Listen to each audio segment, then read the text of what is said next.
Donc, dans l'actualité, vendredi, nous avons assisté à une conférence de presse qui avait lieu à l'Hôtel de Ville. Ça devait être à Place Montel, mais il pleuvait tellement qu'on a décidé de faire ça à l'intérieur.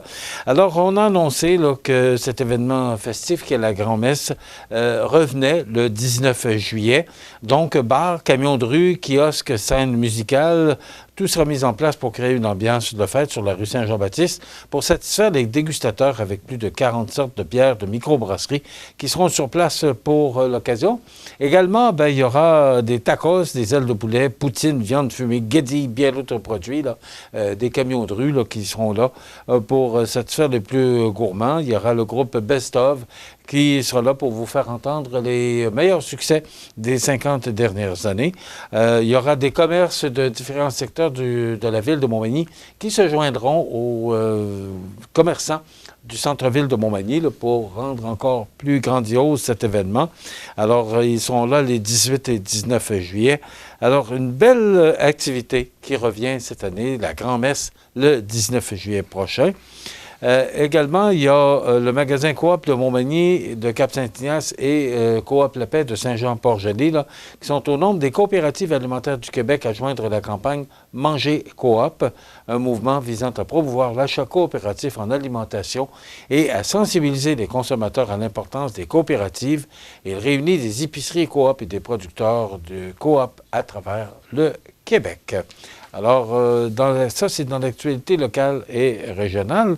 Maintenant, sur la scène provinciale, nationale et internationale, à quoi les inspecteurs ont pensé? En fin de semaine, je ne sais pas si vous avez eu connaissance de ça, mais il y a des inspecteurs du service incendie de la Ville de Montréal qui ont décidé de vérifier les installations de différents de restaurateurs. Alors, la mairesse de Montréal, Valérie Plante, s'est dite désolée du chaos hier après que des restaurateurs du centre-ville eurent été forcés par le service d'incendie de fermer et de modifier leurs terrasses en plein Grand Prix, ce qui a soulevé un tollé tout le week-end. Moi, je comprends ça. Et je ne peux pas être en désaccord avec ça. C'est la protection pour les incendies. Mais pourquoi cette fin de semaine? C'est la seule question. Et probablement que si vous avez vu ces reportages en fin de semaine, vous avez probablement pensé comme moi, pourquoi en fin de semaine? Là, il semblerait qu'il y avait eu des avertissements, en tout cas, si on prend toute l'information. Mais pourquoi mettre à effet et fermer certains restaurateurs en fin de semaine, alors qu'on aurait pu le faire peut-être la semaine prochaine? C'est la question qu'on doit se poser.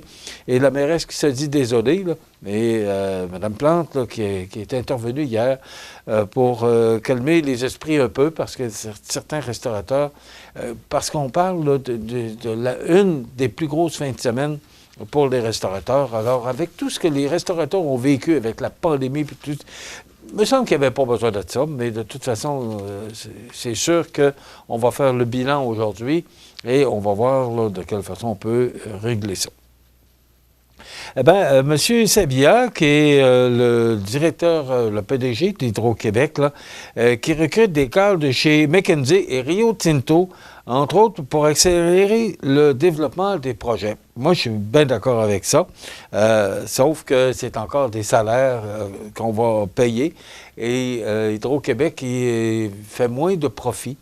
C'est sûr qu'il faut trouver des solutions, des moyens pour trouver de l'électricité pour fournir, oui, les entreprises, mais aussi, il faut penser que tout sera électrique. Vous savez, on achète des tondeuses, on achète des coupes-bordures, on achète de plus en plus, on pense à acheter électrique parce que notre planète, on a besoin d'aider notre planète et la planète a besoin de nous.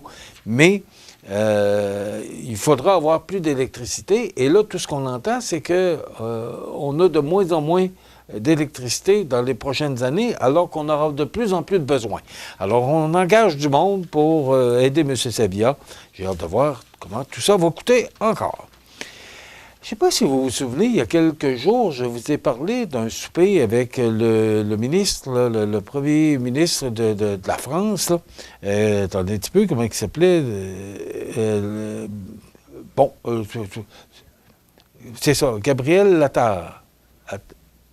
Attal. Voilà, Gabriel Attal. Je n'avais pas pris son nom en note, c'est pas ça qui est important. Le premier ministre français. Maintenant, vous savez, j'ai dit qu'il y avait eu un souper, 83 000 $ que ça avait coûté. Eh bien, ils ont payé 75 $ pour un vin qui en valait 17,5. Alors, un vigneron québécois s'étonne du prix de 75 $ de la bouteille payée par le gouvernement Legault pour un vin qui se vend 17,50 $. Ben, c'est comme ça qu'on est géré. Des fois, ben, il faut se poser des questions. 83 000 $ pour un souper. Il devait être bon, le souper. Voilà, ben, c'est à peu près tout ce que j'ai retenu dans l'actualité. Je suis plus tranquille un petit peu, là. C'est toujours plus tranquille, d'ailleurs, le lundi. Donc, c'est principalement ce qu'on retient pour aujourd'hui. Demain, on a la chronique L'éducation au cœur de notre région. Et l'entrevue du jour, eh bien, le CI3S a démarré un nouveau journal. Et quand j'ai vu ça, je me suis posé la question, ben voyons donc, à l'heure où les journaux, les journaux sont en voie de disparition, là, vous le savez comme moi, on décide au CI3S de partir un nouveau journal. Donc, on a une entrevue qu'on a réalisée avec Mme Audrey Lachance, qui est coordonnatrice de cet événement-là, de ce journal-là. Alors, c'est ce qu'on vous propose comme entrevue demain. Donc, je vous souhaite de passer une excellente journée. On se lundi 10 juin. On se retrouve demain. Bonne journée.